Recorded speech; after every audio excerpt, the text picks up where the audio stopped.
Foi utilizado o servidor MySQL Server. Aqui está nosso arquivo de esquema, que contém a criação do banco de dados, a criação das tabelas e a inserção dos valores nas tabelas.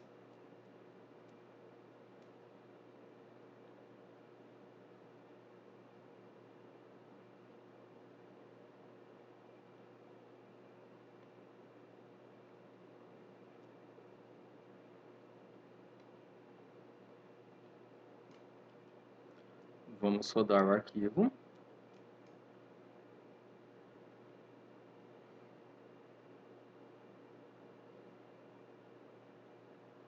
Terminou. Vamos atualizar. Aqui está nosso banco de dados. Aqui estão as tabelas que foram criadas e aqui está a view que foi criada. Vamos ver os registros que foi inserido em cada uma dessas tabelas.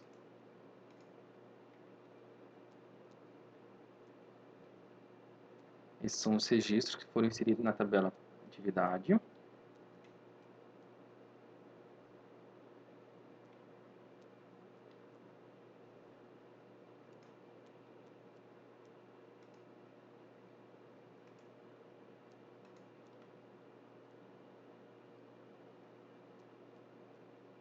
Esses são os registros que foram inseridos na tabela turma.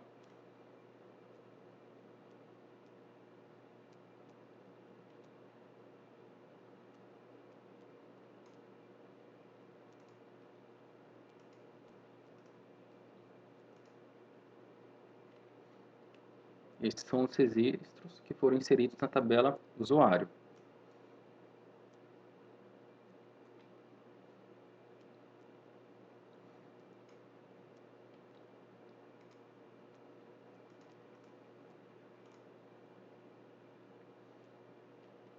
Essa é a nossa view que foi criada, que é onde faz a ligação entre as tabelas.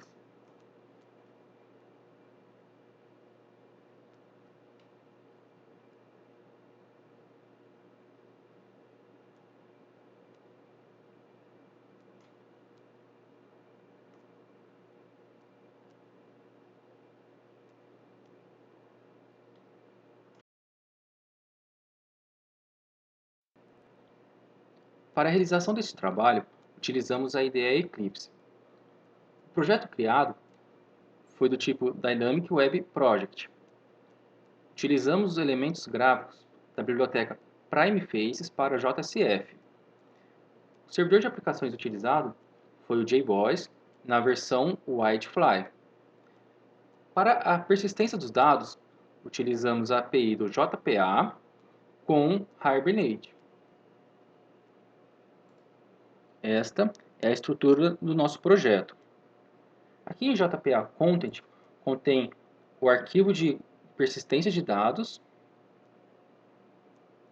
Em Java Resources contém a pasta src que contém todos os pacotes criados.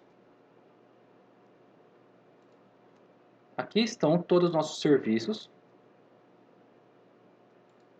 todas as implementações dos nossos serviços, todos os nossos controllers e todas as nossas entidades de JPA. Aqui em Libraries contém todas as nossas bibliotecas utilizadas, que foram o JRE, o PrimeFaces, com o tema do Blue Sky, e o Whitefly. Aqui em Web Content contém os arquivos XHTML. Aqui está a tela de login, as telas do administrador, as telas do aluno, as telas do professor, e aqui na pasta CSS está nosso arquivo de estilo do CSS utilizado. Aqui em EJB Services contém nossos serviços. Em Usuário Service são a declaração dos métodos de adicionar o usuário e de retornar uma lista de usuários.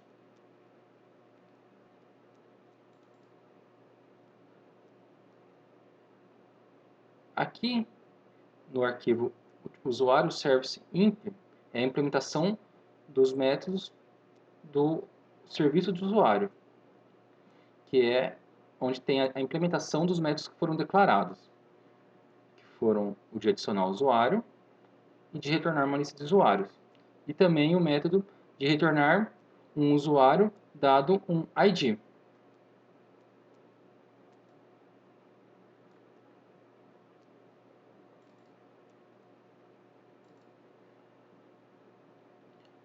Aqui no controller do usuário contém os métodos que foram utilizados.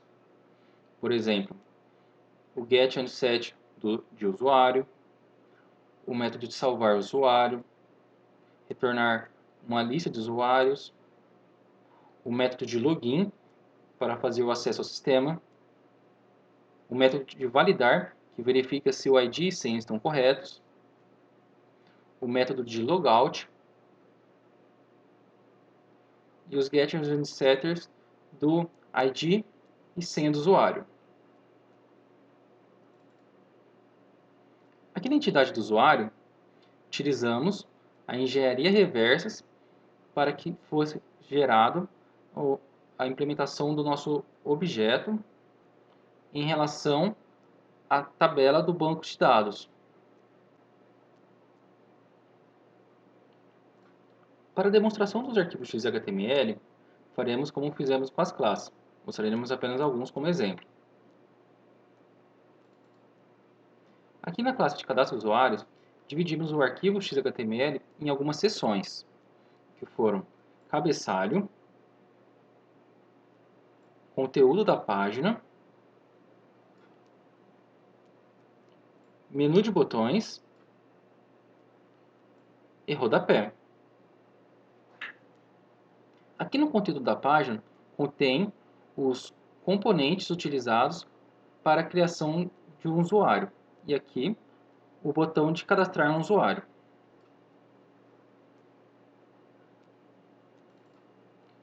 No arquivo lista usuário está estruturado da mesma forma, porém no conteúdo da página é exibido uma tabela com os usuários cadastrados no sistema.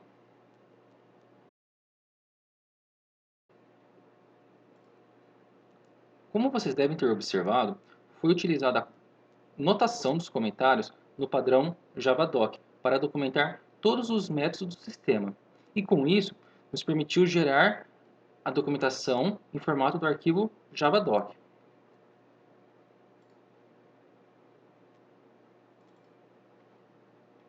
Aqui neste arquivo é mostrado todos os pacotes do sistema, por exemplo, os controllers, e aqui todas as classes do pacote, por exemplo, as do usuário. Aqui são exibidos todos os métodos deste controller, por exemplo, o de getListaUsuário, que clicando nele nos informa que ele gera uma lista de usuários dos dados persistidos no banco e nos retorna uma lista de usuários. No método login, nos informa que inicia a sessão do usuário e retorna a página que será acessada.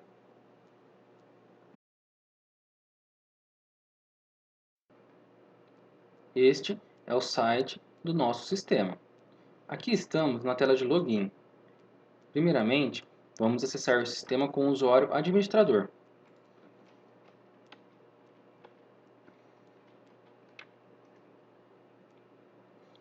Como podemos observar, o sistema fez a validação dos dados digitados e me informou que eu digitei o ID ou a senha incorreta.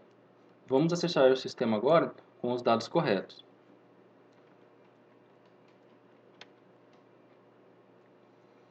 Aqui na área do administrador, nos informa que podemos visualizar os usuários e as turmas. Primeiramente, vamos visualizar os usuários. Aqui, nessa tela, é mostrado a listagem de todos os usuários cadastrados no sistema e nos informa que podemos cadastrar um novo usuário. Então, vamos realizar o cadastro do mesmo. Vamos digitar os dados desse novo usuário.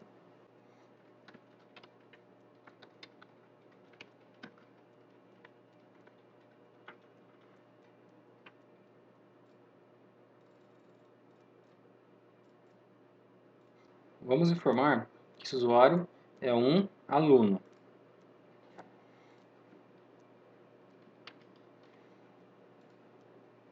Vamos cadastrá-lo. Voltando, podemos observar que o usuário Maradona foi adicionado ao sistema, com o ID 14. Vamos voltar e agora vamos visualizar as turmas. Aqui na listagem de turmas, mostra para a gente todas as turmas cadastradas no sistema. E clicando aqui, nos informa todas as associações de usuários com as turmas, nos informando em qual turma está cada usuário. E também nos informa que podemos cadastrar uma nova turma, então vamos cadastrá-la.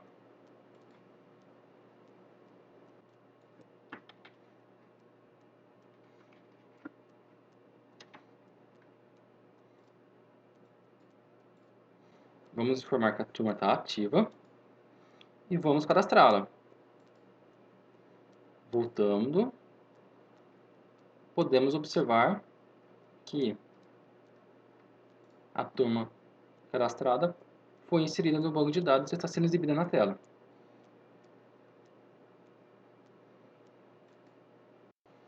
Agora, vamos acessar o sistema com o usuário professor.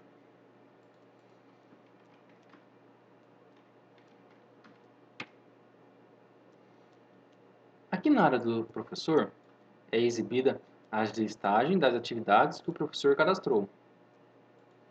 E também nos informa a possibilidade de cadastrar uma nova atividade. Então vamos cadastrá-la.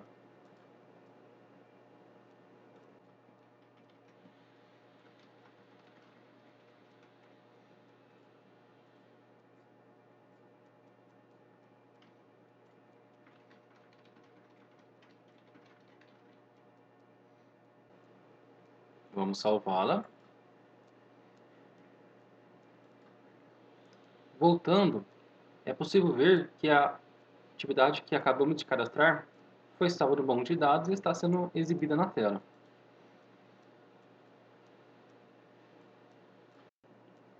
Agora, vamos fazer o acesso ao sistema com o usuário aluno.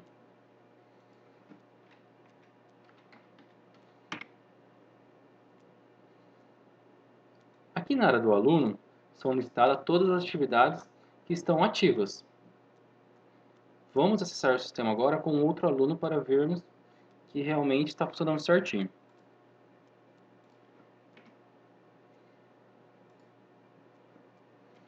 Vamos entrar com o usuário 4, que também é um aluno.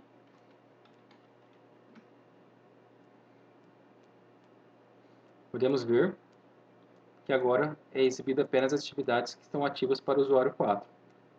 O sistema também nos informa que podemos fazer o upload do arquivo, ou seja, concluir alguma atividade. Vamos fazer o upload do arquivo então.